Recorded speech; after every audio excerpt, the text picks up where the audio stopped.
Assalamualaikum warahmatullahi wabarakatuh. Hai teman-teman, perkenalin nama saya Tiari Silahi dari kelas 12 MIPA 2. Di sini saya akan membahas tentang sistem penginderaan jauh untuk memenuhi tugas dari mata pelajaran geografi yang dibimbing oleh Ibu Dewi Sartika. Oke, mari kita bahas. Penginderaan jauh disebut juga dengan istilah PJ, indraja, dan juga remote sensing.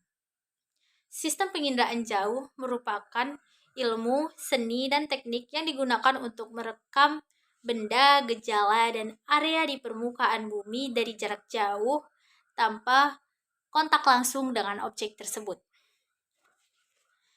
Dari gambar ini dapat kita lihat bahwa sistem penginderaan jauh disusun atas beberapa komponen.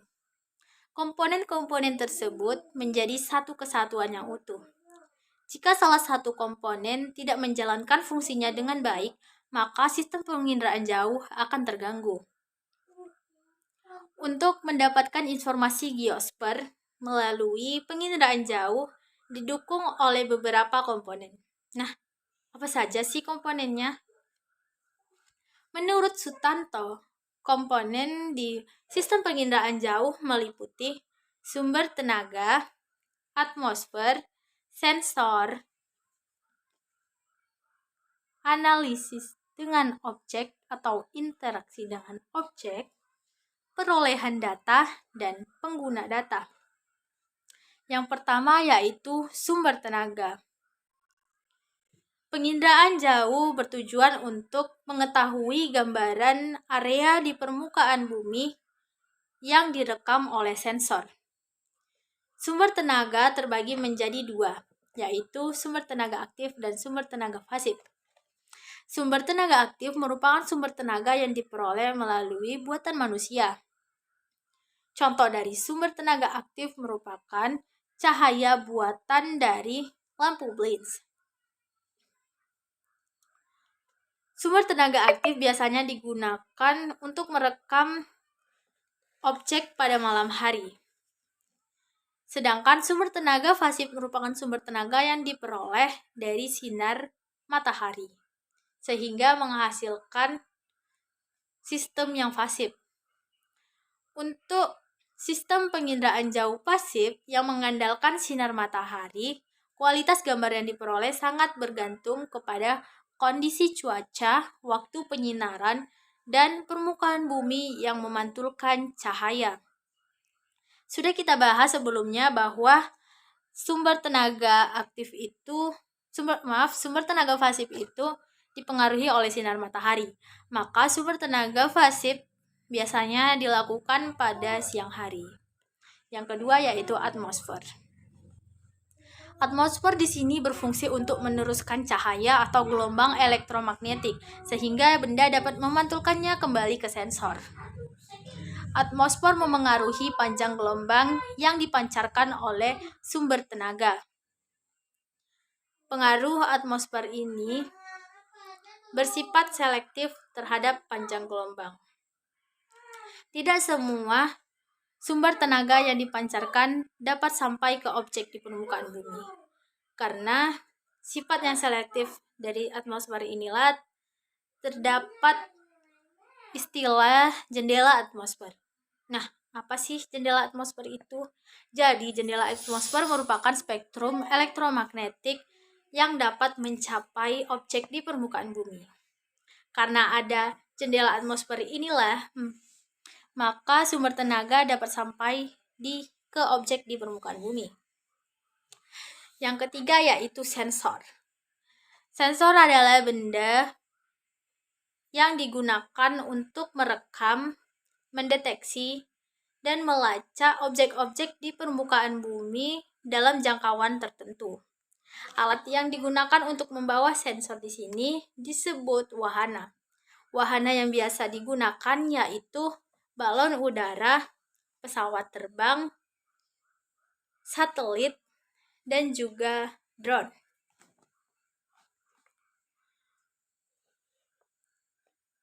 Berdasarkan proses perekamannya, sensor dibagi menjadi dua, yaitu sensor fotografik dan sensor elektronik. Sensor fotografik yaitu sensor yang merekam objek melalui proses kimiawi. Hasil dari sensor fotografik berupa foto, sedangkan sensor elektronik merupakan sensor yang menggunakan tenaga elektrik dalam bentuk sinyal.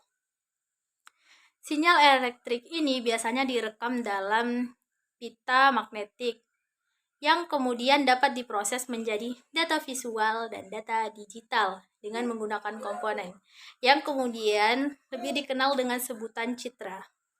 Data visual merupakan data berupa letak titik koordinat. Contohnya dapat kita lihat pada peta dan Google Maps pada menu satelit. Sedangkan data digital merupakan data berupa gambaran suatu wilayah atau tempat. Contohnya yaitu misalnya Kota Dumai. Kita dapat melihat gambaran Kota Dumai seperti apa sih? Misalnya di Kota Dumai itu terdapat pelabuhan dan banyak pohon sawit. Oke, komponen selanjutnya yaitu interaksi dengan objek. Objek merupakan suatu sasaran dalam penginderaan jauh. Objek meliputi atmosfer, biosfer, hidrosfer, dan litosfer. Objek memiliki karakteristiknya tersendiri dalam memancarkan dan memantulkan tenaga ke sensor. Objek yang lebih banyak memantulkan cahaya akan terlihat lebih gelap, sedangkan objek yang lebih banyak memancarkan cahaya akan terlihat lebih cerah. Pada gambar saya ini dapat dilihat bahwa pepohonan dan air di sungai terlihat lebih gelap, karena pepohonan dan air sungai itu lebih banyak memantulkan cahaya dibandingkan memancarkan cahaya.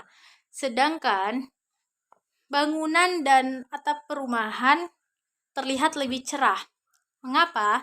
Karena bangunan dan atap rumah lebih banyak memancarkan cahaya dibandingkan memantulkan cahaya. Yang kelima yaitu perolehan data. Data yang diperoleh dapat berupa data manual dan data visual. Data manual diperoleh melalui kegiatan interpretasi citra. Guna melakukan interpretasi citra dengan manual, dibutuhkan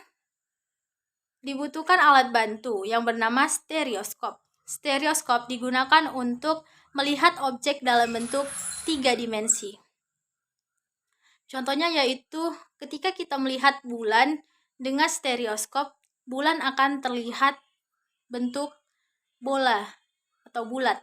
Sedangkan jika kita melihat bulan dengan mata telanjang, kita akan melihat bulan itu lingkaran 2 dimensi. Sedangkan kalau menggunakan alat bantu, kita melihatnya 3D, 3 dimensi. Sedangkan data digital atau numerik merupakan data yang diperoleh melalui penggunaan software khusus penginderaan jauh yang diterapkan pada komputer. Yang terakhir yaitu pengguna data. Pengguna data merupakan komponen yang sangat penting dalam menentukan keberhasilan analisis permukaan bumi. Kemampuan pengguna data dalam menginterpretasi citra menjadi kunci keberhasilan tersebut. Hasil interpretasi citra dapat berupa keluasan, kedalaman pengetahuan, dan tingkat keberhasilan penafsiran citra oleh pengguna data. Jika pengguna data tidak dapat menafsirkan dan mengimplementasikan citra, maka sistem pengindaan jauh dianggap gagal. Sebaliknya, jika pengguna data dapat mengimplementasikan dan menafsirkan citra, maka sistem pengindaan jauh disebut berhasil. Sekian pembahasan tentang sistem penginderaan jauh dari saya. Saya Tiara Silalahi. Jika ada kurang dan lebih, saya mohon maaf. Wassalamualaikum warahmatullahi wabarakatuh.